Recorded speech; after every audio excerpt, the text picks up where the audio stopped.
So guys, what's up, welcome back to the channel and here is the very important video जो मेरे को लगता है कि अब आने वाले अटेम्प्ट के लिए बहुत ज्यादा रिलेवेंट होने वाली है।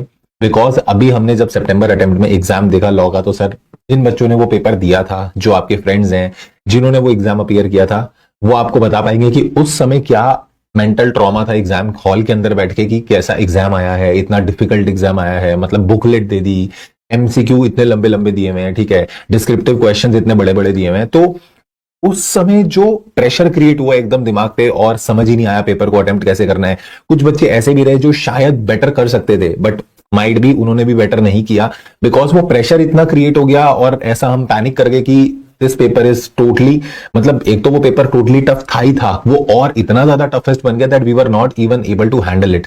कुछ बच्चों के मेरे पास मैसेजेस आए कि सर मतलब पता था टॉपिक समझ में आ रहे हैं but still we were not able to do it, इतना प्रेशर क्रिएट हो गया। तो अब आगे आने वाले अटेम्प्ट्स में हमको क्या बातें ध्यान में रखनी है वो इस वीडियो के अंदर मैं डिस्कस करने वाला हूं। So if you are new at the channel then do subscribe the channel. जितना भी इंपॉर्टेंट कंटेंट है फॉर सितंबर अटेम्प्ट, जो अभी हमने बहुत सारा कंटेंट डाला, अभी जनवरी 26 अटेम्प्ट के लिए और फ्यूचर अटेम्प्ट्स के लिए भी अपन कंटेंट डालने वाले हैं, ठीक है। जितना भी इंपॉर्टेंट जो सारा कंटेंट है, रिविजन है, स्ट्रैटेजीज हैं, सारी चीजें चैनल के ऊपर आने वाली हैं। तो फटाफट से चैनल को सब्सक्राइब कर लेना और वीडियो को लाइक कर देना और सारे फ्रेंड्स के साथ शेयर कर देना, ठीक है। अब मेरी बात सुनना ध्यान से, मैं इस वीडियो के अंदर क्या बताने वाला हूं कि हमने इस अटेम्प्ट से सीखा क्या, मतलब what we have to learn from this attempt. जो गलती हमको दोबारा रिपीट नहीं करनी है, that mistakes we have to avoid. Specifically अगर मैं बोलूं लॉ के लिए, तो वो चीजें आपको अवॉइड करके चलनी है। सबसे पहली बात क्या है सर? पहली चीज पता है क्या है? पहली चीज ये that always expect the unexpected from ICAI. आप एक्सपेक्टेशन बना के जा ही नहीं सकते। आप ये एक्सपेक्टेशंस बनाना छोड़ दो कि इसी चैप्टर में से क्वेश्चन आएगा, पेपर इस बार इजी आएगा, लास्ट टाइम लॉ का पेपर टफ आया था तो इस बार वाला इजी आएगा, उससे लास्ट टाइम अकाउंट्स का टफ आया था तो इस बार कॉस्टिंग का इजी आएगा। ये एक्सपेक्टेशंस बनाना छोड़ दो, ठीक है। आपको कुछ नहीं पता कब कौन सा एग्जाम टफ आने वाला है, और ऐसा कहां लिखा है कि अभी लॉ का पेपर टफ आया था अगले वाला पेपर ऐसा नहीं आएगा। मैं बोल रहा हूं ना आए बहुत अच्छी बात है, बट आप मान के चलो कि पेपर एक लेवल का आएगा। This is not graduation examination. तो आप बिल्कुल ऐसा अंडर एस्टिमेट नहीं कर सकते पेपर के लेवल को। आप सोचो कि बिल्कुल ही ईजी लेवल पेपर आ जाएगा, मतलब आपसे वहां पे 4 नंबर में क्वेश्चन पूछा जाएगा डिफाइन द कंपनी, या फिर आपसे 4 मार्क्स में क्वेश्चन पूछा जाएगा डिफाइन सब्सिडरी कंपनी। ऐसे क्वेश्चन नहीं आने वाले ना। Then why you are expecting the unrealistic, मतलब चीजें आप ऐसा अनरियलिस्टिक एक्सपेक्टेशंस क्यों बना रहे हो? सबसे पहले ये अनरियलिस्टिक एक्सपेक्टेशंस बनाना छोड़ो, उस बबल से बाहर आओ। कई बार क्या होता है, हम लोग ना बड़ा अनरियलिस्टिक चीजें सोच के बैठ जाते हैं कि बस हाँ इतना ही तो आएगा, ऐसा ही तो आएगा, और जब वो नहीं होता, चीजें एक लेवल पे आती हैं पेपर में तो हमको डिफिकल्ट लगती हैं, ठीक है।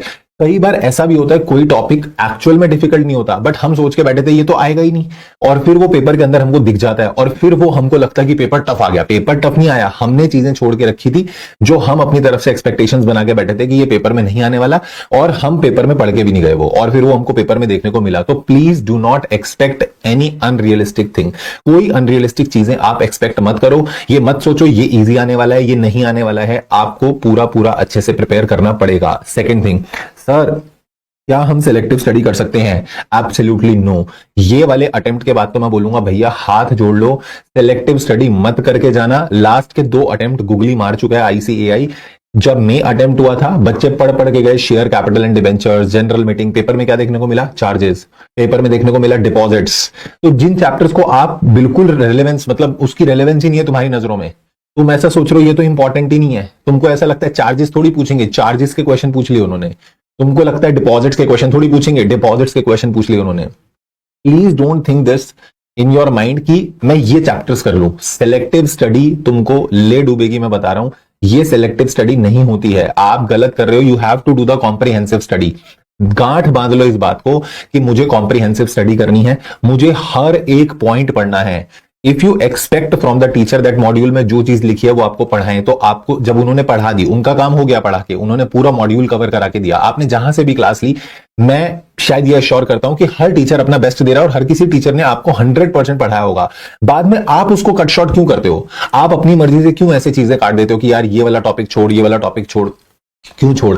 अगर ऐसा ही होता तो फिर टीचर्स भी काट देते ना उस टॉपिक को। टीचर्स बोल देते कि ये वाला टॉपिक पढ़ाते ही नहीं है, रहने दो, ये नहीं पढ़ना, मॉड्यूल में ये दिया हुआ है, ये टॉपिक छोड़ दो, ये सेक्शन छोड़ दो। बस गिने चुने तुमको 50 सेक्शंस पढ़ाए और उसके बाद कोर्स खत्म कर देते। बट ऐसा नहीं होता ना।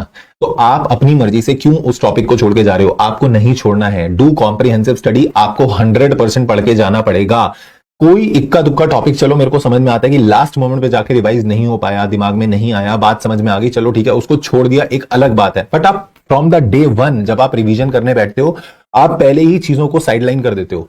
आप वहीं से ही ये सेट असाइड कर देते हो कि भाई ये नहीं करूंगा, ये नहीं करूंगा, ये नहीं करूंगा, टाइम बचा तो देखूंगा, नहीं तो रहने दूंगा। ये क्या बात होती है? तो आपको स्टार्टिंग में तो ये नहीं करना ना, लास्ट में जाकर चलो टाइम नहीं बचा, कोई टॉपिक रह गया, नहीं कर पाए, इट्स ओके। बट यहां से आपको कॉम्प्रिहेंसिव स्टडी करके चलनी है। From day one you have to do the comprehensive study. ठीक है। तीसरी बात, क्या सर हमारे लिए पास्ट ईयर क्वेश्चंस रेलेवेंट हैं या नहीं है? क्या हमको पास्ट ईयर क्वेश्चंस पढ़ने चाहिए? क्योंकि अभी वाले सितंबर अटेम्प्ट में तो ऑलमोस्ट क्वेश्चंस न्यू फ्रेम हो गए, तो फिर हमारे पुराने क्वेश्चंस पढ़ने का फायदा क्या? पुराने क्वेश्चंस अगर पढ़ोगे ना तो एटलीस्ट ये आइडिया लगेगा कि कैसे क्वेश्चंस को प्रेजेंट करना होता है। ठीक है। हर अटेम्प्ट में, और ये सिर्फ लॉ में नहीं हुआ, क्या अकाउंट्स में नए क्वेश्चंस नहीं आते? क्या आप कोई भी प्रैक्टिकल पेपर सॉल्व करते हो, टैक्स का पेपर अगर आप देके आए हो, या टैक्स के पेपर में नए क्वेश्चंस नहीं फ्रेम होते? आप बीबी सर का कंपाइलर उठा लो, आपने क्वेश्चंस करे, मैं बोल रहा हूं आप 1000 क्वेश्चंस करके चले जाओ। ठीक है। You have done 1000 questions. It is probable, वो बहुत हाई प्रोबेबिलिटी है कि जब आप पेपर में बैठोगे आपको उन 1000 से अलग एक क्वेश्चन देखने को मिलेगा, और होता है।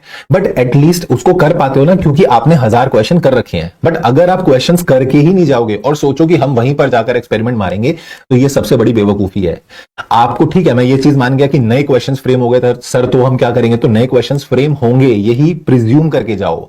ठीक है, यही मैं तुमको बोल रहा हूं, प्रिज्यूम करके जाओ, नए क्वेश्चंस आएंगे। बट अगर आप पुराने क्वेश्चंस को देख के जाओगे, उनको करके जाओगे, तो एटलीस्ट आप वहां पर समझ पाओगे कि ओके ये क्वेश्चंस इस बेसिस पे फ्रेम्ड है। मतलब तुमको पुराने क्वेश्चन से कहीं ना कहीं एक पैटर्न का आइडिया लगेगा, that how the things are going on. तो वो तुमको ध्यान में रख के चलना है। इसलिए सारे क्वेश्चन, जितने पास्ट ईयर के क्वेश्चन है, आरटीपीज, एमटीपीज, अभी बहुत टाइम है, तो जिनका भी जनवरी में अटेम्प्ट है, पूरे सारे क्वेश्चन सारे अच्छे से करके देखो। चौथी में चीज सबसे बड़ी इंपॉर्टेंट बोलूंगा, मोस्टली बच्चे मैंने देखा है वो क्या करते हैं, वो पढ़ते हैं, they are just reading the things. आप क्या कर रहे हो? सिर्फ रीड किए जा रहे हो। आप एक चीज को पढ़ते हो, 2 बार पढ़ते हो, आप लर्न नहीं कर रहे हो। There is a difference between learning and reading. You are just reading the law, आप लर्न नहीं कर रहे हो। आप मानो ना मानो, आप क्या करते हो? 2 घंटे में चैप्टर खत्म कर देते हो, मैंने याद कर लिया। याद करना ये होता ही नहीं है। आपने पढ़ा, बुक बंद करो, कॉपी बंद करो, उसे रिकॉल करो, उसे लिख के देखो, तब समझ में आएगा कि मेरे को वो चीज रिटेन हुई है दिमाग में। तुम चीजों को 3 बार 4 बार पढ़ लिए तुमने, वो तुमको याद नहीं रहने वाली। फिर जब तुम सेकंड टाइम रिवीजन करते हो, फिर तुम बोलते हो सर हमको तो याद ही नहीं आ रहा। वो याद इसलिए नहीं आ रहा क्योंकि जो याद किया नहीं वो आएगा कहां से? तुमने उस चीज को पढ़ा था, रिटेन तो किया ही नहीं, तो वो तुमको याद कहां से आएगा? थ्योरी के पेपर्स ऐसे नहीं होने वाले। अगर आपको लॉ का पेपर देना है, ऑडिट का पेपर देना है, you have to learn the things, not read only. आप सिर्फ पढ़ने से आपका काम नहीं बनने वाला, आपको चीजें याद करनी पड़ेंगी। ठीक है। एंड अभी मैं बोलूंगा कि fifth very very important point is कि आपके पास अभी बहुत टाइम है। जितनी राइटिंग प्रैक्टिस कर सकते हो उतनी करो, चाहे टॉपिक वाइज करो, चाहे क्वेश्चन वाइज करो, बट राइटिंग प्रैक्टिस प्लीज करो। ठीक है। मैं बताऊं कैसे करो। आप कोई पेपर उठा लो, मान लो आपने पूरा कवर कर लिया लॉ, एक बारी आपकी रिवीजन हो चुकी है, then what you have to do is copy उठाओ, एक क्वेश्चन पेपर निकालो, पास्ट का कोई भी जो भी एग्जाम आया हुआ है, और प्रॉपर टाइम बाउंड होके बैठो। 2 से 5 पेपर होता है ना, 2 बजे बैठो और कोई काम नहीं करना तुमको 2 से 5 के बीच में उठ के।